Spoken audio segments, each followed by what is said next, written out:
Hi hello welcome to Jason media. Krishna సినిమాలో child artist, ఇప్పుడు తెలుగులో బిజీ యాక్టర్.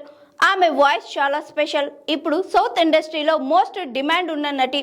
తెలుగు, తమిళం, మలయాళం, కన్నడ భాషల్లో అనేక హిట్ చిత్రాల్లో నటించి తనదైన ముద్ర వేసింది. ఇప్పటికీ చేతి నిండా సినిమాలతో ఫుల్ బిజీగా ఉంటుంది. ఇంతకు ఆమె ఎవరో తెలుసా? ఒకప్పుడు చైల్డ్ ఆర్టిస్ట్గా సీనియర్ హీరోల చిత్రాల్లో నటించింది. ఆ తర్వాత కథానాయికగా పలు సినిమాలు చేసింది. ఇక ఇప్పుడు యంగ్ హీరో హీరోయిన్ల చిత్రాల్లో ముఖ్య పాత్రలు పోషిస్తూ బిజీగా ఉంటుంది. ఇంతకు ఆమె మరెవరో అనుకుంటున్నారా? తనే సీనియర్ నటి రోహిణి. సినీ రంగంలో నటిగా, డబ్బింగ్ ఆర్టిస్ట్ గా తనకంటూ ప్రత్యేక గుర్తింపు తెచ్చుకుంది. మలయాళం సినిమాలతో కెరియర్ ప్రారంభించిన ఆమె ఇప్పుడు దక్షిణాది సినీ ప్రియులకు ఇష్టమైన నటిగా మారింది. అనకాపల్లికి చెందిన రోహిణి చిన్న వయసులోనే సినీ రంగంలోకి అడుగుపెట్టింది.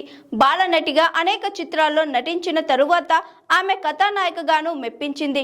రక్త సంబంధాలు, ఇంటింటి కథ, బలిపీఠం, దేవుడు చేసిన బొమ్మలు, ఈ తరం మనిషి, ఇలా ఎన్నో హిట్ చిత్రాల్లో నటించింది. చాలా కాలం సినిమాలకు దూరంగా ఉన్న రోహిణి నాని, నిత్యా మీనన్ కాంబోలో వచ్చిన అలా మొదలైంది సినిమాతో నటిగా రీ ఎంట్రీ ఇచ్చింది.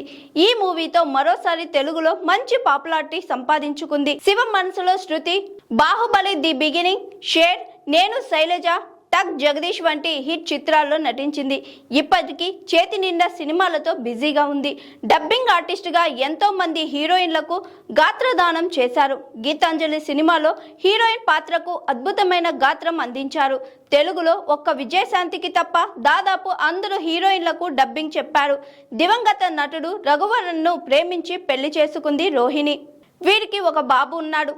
కానీ కొన్నేళ్లకే మనస్పర్ధలతో ఇద్దరు విడిపోయారు.